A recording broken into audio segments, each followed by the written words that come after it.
Shalom Aleichem, on est maintenant dans Sha'ar HaTshuva. On a déjà dit cela hier au niveau de, en premier, regretter. Maintenant, arrêter le péché. Chez Azov Achote Drachab Araim. Tu as pris un chemin. Ce chemin maintenant, il n'est pas correct.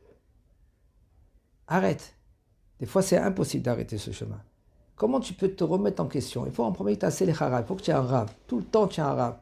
Alors que voilà, voilà, je fais comme ça, je me suis habitué de faire comme ça. Qu'est-ce que vous pensez? Le rab, il dit, il va te conseiller comment. Quand on parle en rab qui est compétent, un rab qui comprend qu'est-ce que ça veut dire tchouva. Qu'est-ce que ça veut dire un baal tchouva. Il y en a des gens, des rabbanim, que Baruch Hashem, ils sont énormes dans la Torah. À Baal, ils ne comprennent pas qu'est-ce que ça veut dire baal tchouva. Parce que lui, il n'est pas là-bas. C'est deux mondes. Il faut comprendre. Celui-là qui est en face de toi. Il faut que Al tishpotecha bercha ad shtagia lemkomo. Perush Rishon. Al tishpotecha bercha shelo tagia bimkomo. Ne juge pas ton prochain jusqu'à que tu vas arriver à sa place. Une autre explication. Ne juge pas ton prochain de peur que tu peux arriver à sa place. Parce que si maintenant tu juges ton prochain, on ouvre ton carnet. Ah, c'est bon, toi t'es clean. Ah, je ne savais pas que tu étais clean. Et bien voilà, comment tu te comportes, comment tu fais, etc. Aval, c'est bien et c'est conseillé d'y aller vers le Rav et de lui dire, voilà, c'est ça le chemin, comment je peux éviter? Veigmor bechol libo, et il faut que c'est clair dans son cœur. Igmor, ça veut dire qu'il close l'affaire dans son cœur. Parce qu'il y a des gens encore qui stagnent. Attends, je sais pas, peut-être ça, peut-être comme ça.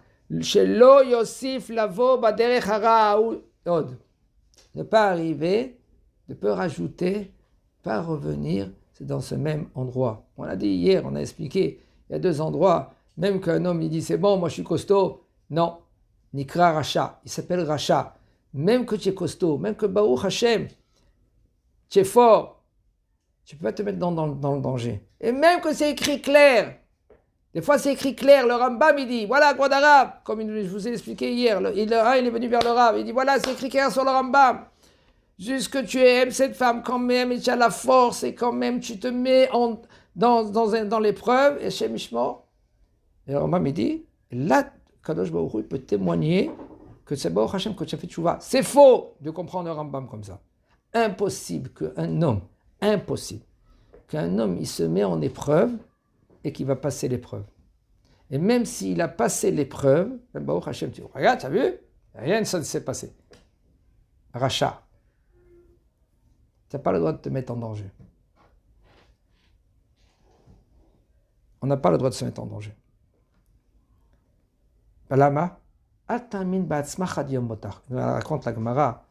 Il y avait un, je crois qu'il s'appelait Pelimo. Et lui, il disait, il y avait un aussi, il y avait un autre, il disait, Altamin Bats. Lui, Pelimo, qu'est-ce qu'il faisait? Il disait, Gere Be'ene Satan. Des flèches dans les yeux du Satan. Ah, moi je suis costaud, moi, attends.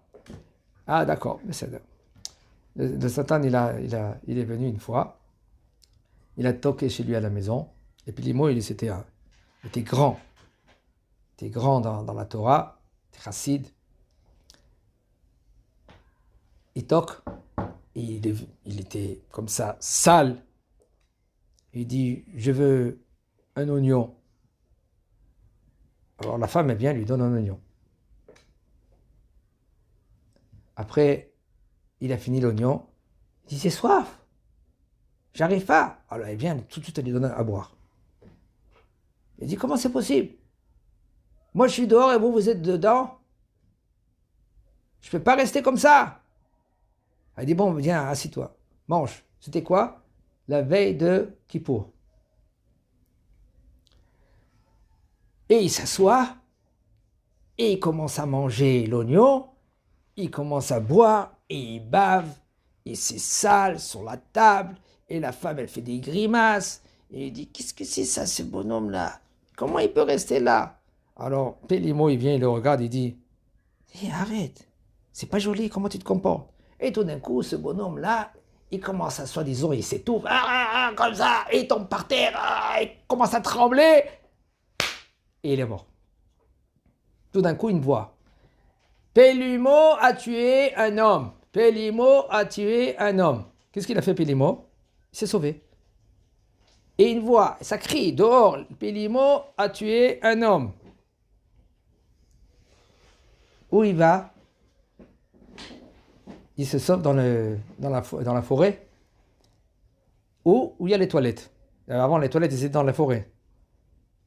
C'était fermé, c'était un bloc. Il reste dedans, il s'est caché comme ça et il entend parce que ça crie dehors, les gens. Pélimo a tué. Tout d'un coup, qu'est-ce qu'il voit? Il voit ce bonhomme.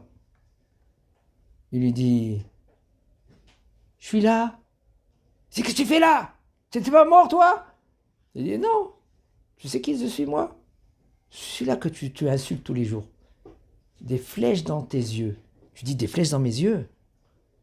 Tu sais qui moi je suis? T'as pas le droit de parler comme ça. Il dit, alors comment je vais parler?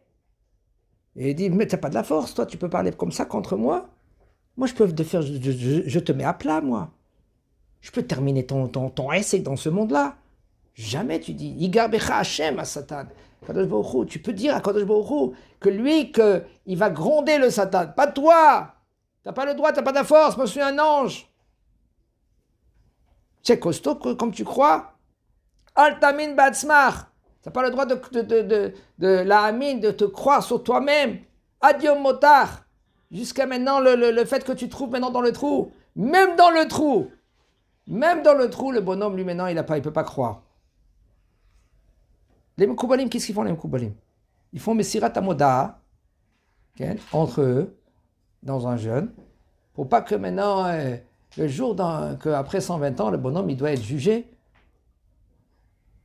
Et on va lui dire, et Sarah va lui dire, mon fils, tu sais qu'est-ce que tu as fait dans ce monde-là? Tu crois que tu vas passer ce jugement? Et maintenant, il va poser la Neshama, il dit, alors qu'est-ce que je vais faire? Il dit, c'est simple, tu renies. Tu dis à Kadosh Baruch Hu, moi je vais t'aider. C'est vrai que tu renies. Et le bonhomme, lui, dans le trou, il renie tout, et Hachem Ishmor, il prend sa Neshama et le met dans le Gehinnom. Al ta'amin be'atzmach ad yom motach. Un homme, il ne peut pas se dire, moi, je sais bon, je peux me mettre en danger, je peux me mettre dans des épreuves. C'est bon, tu ne me connais pas arabe. Attends. Moi, Vezer Eshit Tshuva, le début de la Tshuva, la Azov Drachav, mets de côté tous les chemins que tu as pris, les mauvais chemins que tu as pris. Des fois, c'est des idées que l'homme il a dans sa tête. Il a des idées, il dit, c'est bon, moi je connais, je sais, attends, tu ne me connais pas. Marchavot Araim, Laskim Belibo Lekabel Alav Shelo Yosif Lachto. Quand il dit, nous dit le Rav, regardez, Lo Yosif Lachto, de pas refaire, continuer de faire les péchés. Les péchés, c'est pas rien que la faute en elle-même. Des fois, c'est dans la pensée. Il pense mal sur son prochain. C'est vrai, des fois, son prochain, il n'est pas correct, il n'est pas bien. Quand même, c'est difficile à travailler, il faut travailler. Pense tov avec ton prochain. Pense tov. Veyashiv machashavto ra'a shechashav. Et il ramène la machshava que tu pensais, une mauvaise pensée que tu avais vers ton prochain, vers ton... peu importe qui. C'est vrai, c'est difficile. Des fois, un homme de penser vers son prochain, quelqu'un que lui, qui te haït, soi-disant. Toi, tu dois penser maintenant positif comme lui. Comment c'est possible? Vous savez que c'est difficile de faire une chose pareille. Tu sais que ce bonhomme, lui, il te haït. Comment tu peux penser positif sur lui? On raconte, une fois, il y avait, dans une communauté, il y avait un qui était brigand. Il se comportait mal. Et le Rav, qu'est-ce qu'il a fait? À la fin, il ne pouvait pas. De le laisser dans la communauté, c'est un danger maintenant pour la communauté. Il a jeté. Il a dit, excuse-moi, tu ne peux pas rester là. Tu dois se quitter l'endroit. Et le bonhomme, lui, il est parti. Mais quand il est parti, 3 jours après, on appelle le Rav, on dit quoi d'Arabe?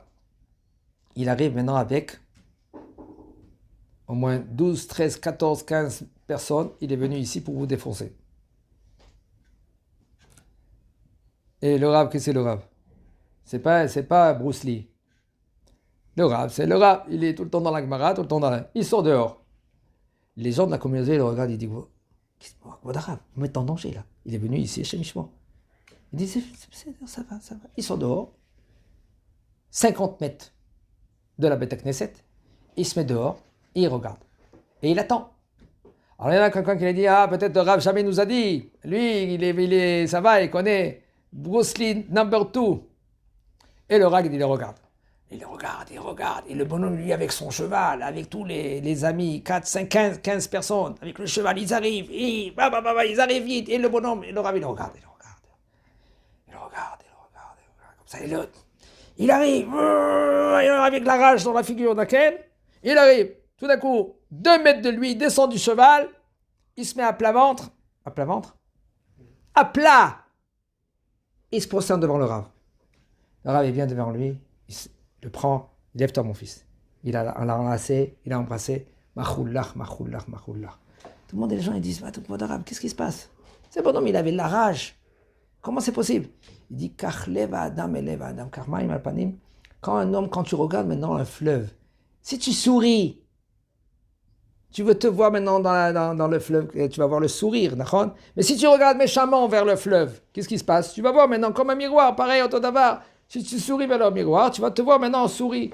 Ce bonhomme-là, maintenant, comme ça, le cœur, ça va. Moi, j'ai souri à ce bonhomme-là. Je dis, je t'aime.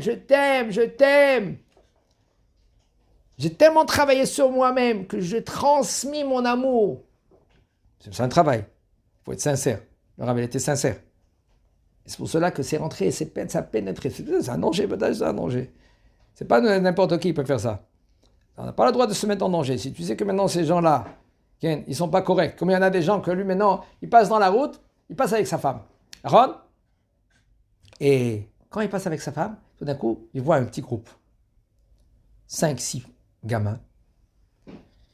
Et qu'est-ce qu'il a dit? Il a fait le bonhomme. C'est une histoire. C'est passé. Il a traversé, il a dit à sa femme, viens, on traverse la route. Il est passé dans l'autre côté, il est passé de l'autre côté. Sa femme, elle a dit quoi? Tu es un peureux, toi? Il a dit, peureux?